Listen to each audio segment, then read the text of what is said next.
in a different kind of way. And one was my son, Yusef Salam. One was Ramon Santana, standing right here next to me. And where's that other one? There you go. Kevin Richardson. And there's so many more who walk that path. I just can't name them all in 2 minutes. But I need all day to start yelling the names out from the rooftop. And let me just say one more thing, because I want people to know right across the street is what was Lincoln Correctional Facility. And if you don't know, that's going to be the new home for Justice for the Wrongfully Incarcerated. Y'all with it? Let's get it. I'm claiming that right now. I just have to put my sign up. I will claim it. And I'll put my sign up later.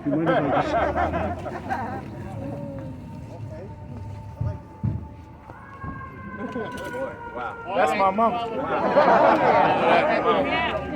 Let me tell you.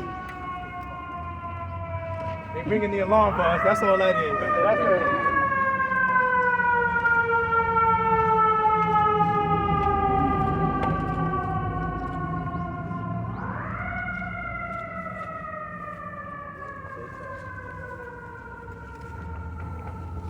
"32 years ago, a crime happened. Yes, it happened on us. And that crime that happened was a crime that vilified, that victimized, that turned the most precious of our commodity, the young people, into what they wanted y'all to see, which was the scum of the earth. This is a crime scene. But thank God, as they say, I don't look like what I've been through. That's right. I'm here with my family. I'm here with my brothers. I'm here with my friends. I'm here to tell you that when you think about the criminal justice system, a system that I've been known to call the criminal system of injustice, you're thinking about a system that you think is affording people the opportunity to be able to fight that good fight. The truth of the matter is that even in the inception of what they call the Miranda laws, there's technology going on. And for the folks that don't know what that word means, that's a word that was born out of the black struggle, where everything is in cahoots to try to trick you into believing something that is not. Teach. They say you have the right to remain silent. And we are pseudo-experts watching TV shows like CSI, NCIS. I mean, I like those shows too, but Law and Order. If we are pseudo-experts, we know that they come and say, because they did this to us, only guilty people remain silent. You could talk to us. But hold up. So if we talk, part 2 automatically kicks in. Anything you say can and will be used against you in a court of law. We were 14, 15, and 16-year-old children. Our dream was snuffed out. Our lives were taken. Corey Wise would always say that we were kidnapped in the same way that we were kidnapped from Africa and turned into what they want us to become here. And I'm connecting the dots because when you think about it, when they freed the so-called slaves, they had an amendment called the 13th Amendment. And in that amendment, slavery was allowed to continue, but by another name. But that's not the most important part of it. That's really not the most important part. I need you to understand part 2. Part 2 says that Congress shall institute laws to make that so. Anybody can read the 13th Amendment. But when black and brown folks read that, the word slavery vibrates a little bit differently with us. They're talking about things that have happened that they want to erase that they want to sweep under the rug, and they're talking about things that continue to happen even to this day. That's right. My late great attorney, he mentioned this system that we are against. He was at SUNY Buffalo, and I want to wrap with this. He said, and that's the terrible myth of organized society, that everything that is done through the established system is legal. And that word has a powerful psychological effect. It makes people believe that there's an order to life and an order to a system.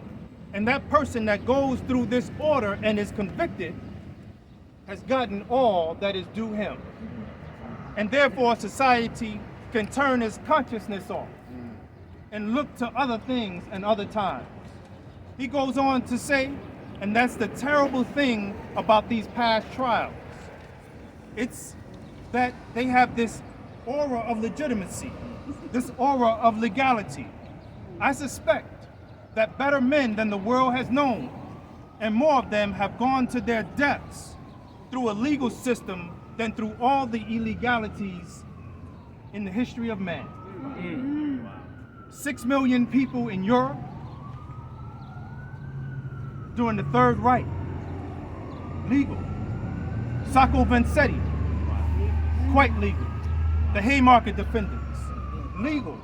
The hundreds of rape trials throughout the South where black men were condemned to death, all legal.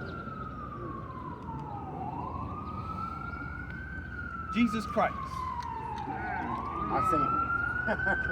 legal. Thank you.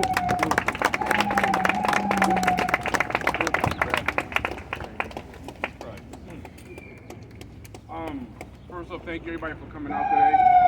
It's definitely an honor and pleasure to be here, especially it's unfortunate to be here under these circumstances because we're still fighting the same fight that we were fighting over 30-something plus years ago. Yes. And I mean, it's unfortunate. I mean, this is the case. It's well documented. Everybody know what happened. We see it on Law and Order and CSI, the good cop, bad cop, right? The interrogation process, right? False convictions, like it's all there. It's real. It happens every day. There's a system that has been running for a long time at a fast pace. And it locks up our queen, which is our children, at an alarming rate. And it does that all around the country. And so this is the opportunity for us to step forward and to make that voice be heard. The voice of the silence, those of the oppressed, those who don't get the fortune, those who have passed away, because there are exonerees who have died, who haven't even got the full victory. So we're here to represent you at the end of the day, right? This is a system that, you know, operates on billion-dollar budgets. If you look at everything that's attached to a criminal justice system, it's $1 billion budget, and it's all on the back of Black and Latino kids, our youth. Right? And so this is the battle. The battle, the war is to save our children. And so if you're not part of the solution, then you're part of the problem. And so we call on all politicians. This bill is it's needed. It's necessary. This is going to save countless lives. And if you just don't care, then you are the problem. And if you are the problem, then we don't need you representing us. We need you out of office. So this is a call to arms. This is a call for all politicians to occupy those spaces. This is that moment. And if you fail to do your duty, we'll see you come election time. Thank you. It's about accountability. Yes. These things have been going on way too long. That's a fact. That's a whole fact. It should have been ended, but it should end today. That's right in this park right here, which is our backyard. That's right. They labeled us a wolf pack. They called us animals. They said we deserve to be hung from the same place that we grew up from. Only thing we're dealing with now is modern day slavery. Facts. All these jails is happening, it's a business. We must stop this. Like my man Raymond said, we must occupy all spaces possible. Now we have to get a seat at the table. And show what we can do. This law about deception. And it's a shame that the detectives, the cops, they're able to lie to anyone, but to the youth, it's disgraceful. So we must change this. And now they woke up some sleeping giants. Because before they thought that they had us. They divided and conquered us. And that's what they did in the cells.